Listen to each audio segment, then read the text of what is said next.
Russell, thank you for coming into Waterstones to talk about your new book. It is a different book to the kind of book that you've written before. You've written memoirs, but this is far more practical. It is, I guess, for want of a better word, a self-help book.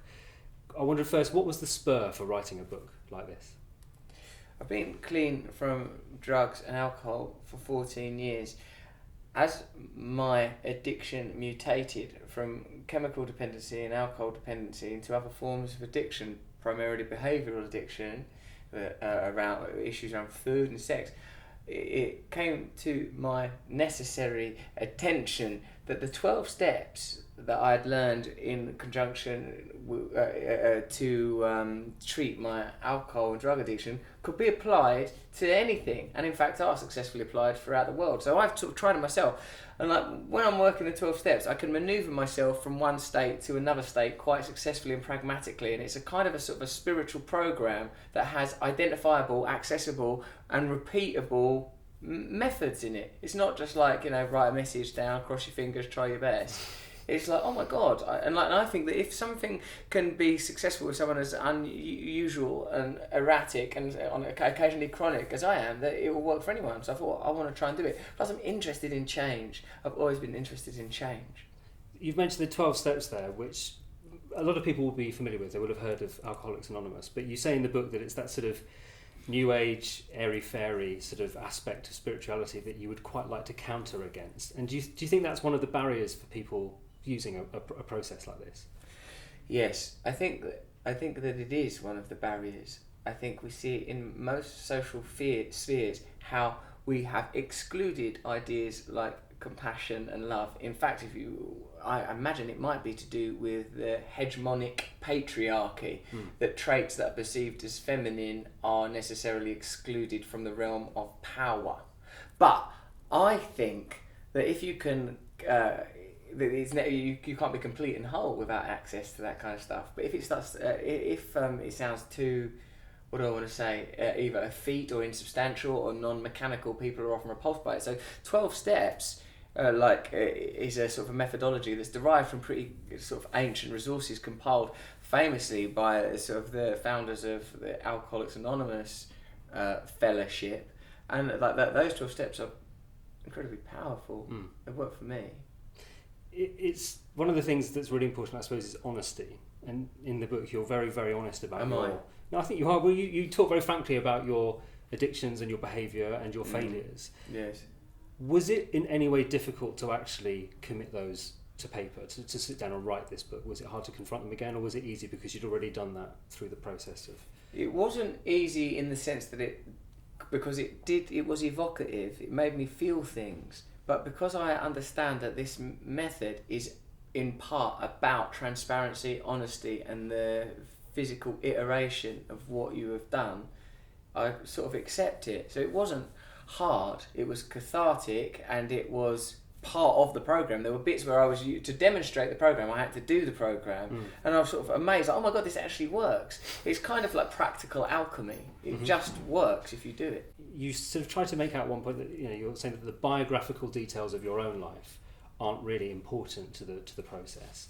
But I think that a lot of people reading the book will see the mentions of sexual abuse at the age of 7, or the same time your mother dealing with cancer, and they will wonder whether these are things that cause addictive behaviour in later life.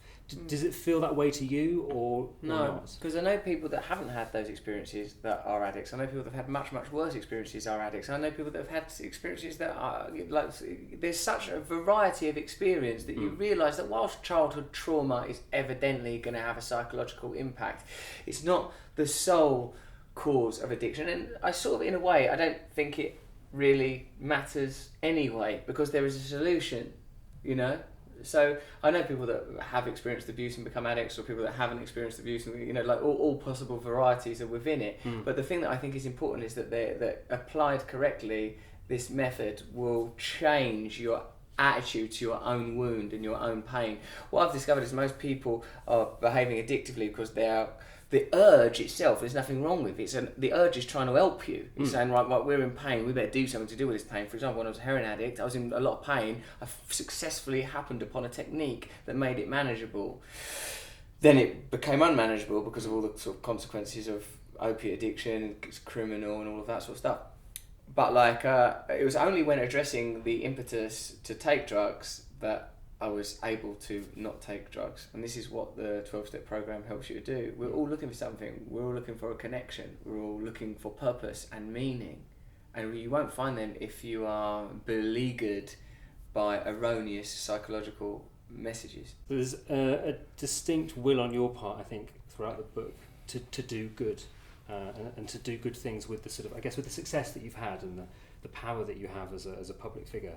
But you also say that, of course, with that comes that temptation of power that can corrupt your best intentions. So I think you talk about the 2015 general election and backing Ed Miliband and how that sort of played out. Looking back on that now with a bit of distance, how do you feel about how the power that came with the truths made you behave? And we're in 2017 now, of course, another year with lots of political stuff going on. How do you feel about politics now? I feel that if you are in a position where you have influence, that all you can do is try your best and accept fallibility. I'm not sure that I would do anything differently.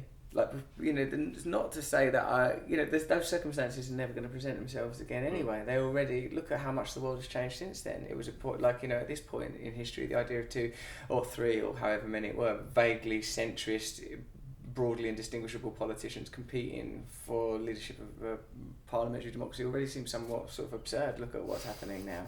Look at what's happened since then. Look at the world. Look at Donald Trump. Look at Brexit. Things were happening. I sensed it. And this also is just temporal. Of course, you don't need to be a soothsayer, a sage, or Nostradamus to observe that the time is ever changing and circumstances ever altering. But this, I think, is an even more fascinating time that will beget even greater change. Again, with that impulse to do good, a really important part of the process is to have a sponsor, somebody who's been through it and who can support your own change. Anyone reading this book may then want to go and do something practical to change their life. Do you have any advice about where they could find that sponsor or that person that could help them affect that change? Oh yes, I do have advice. If you have identified in yourself something that you want to change, like maybe the way that you eat or the type of relationships you're in, or gambling, or your sexual conduct, or more obviously, I suppose, drug or alcohol addiction, look at the 12-step fellowships that already exist around those conditions and attend their meetings would be what I would suggest. Finally, you have recently become a father. Congratulations. As somebody who's been through that myself, it's one of those things that can very much alter your perceptions of all sorts of things. Is there any chance that in itself was one of the spurs for writing this book or wanting to do something like this to make things better? And has it sort of altered your perception of the world in general? Yes, it's been the most transformative event of my life. It's the only kind of, like everything else in a sense, seems like a repetition of some previous pattern, doesn't it? Like I read this brilliant bit of musical analysis once that went like, Eminem's just another version of Elvis, even though the music's different. It's like sort of white person appropriated African American music becomes figurehead, and like this is sort of like that you get like the Oasis and Rolling Stones. That's a sort of a strand of sort of repetitive, like the archetypes, I guess. And like sometimes you look at like when I look at my own life and I look at sort of different relationships that I've had, romantic relationships, I can see precisely because I'm operating on a grid of behavioural patterns that's unconscious, and until it becomes conscious it's very difficult to change it. There's observable patterns and repeated scenarios and characters. The birth of a child, in my case, is the first child that I've had.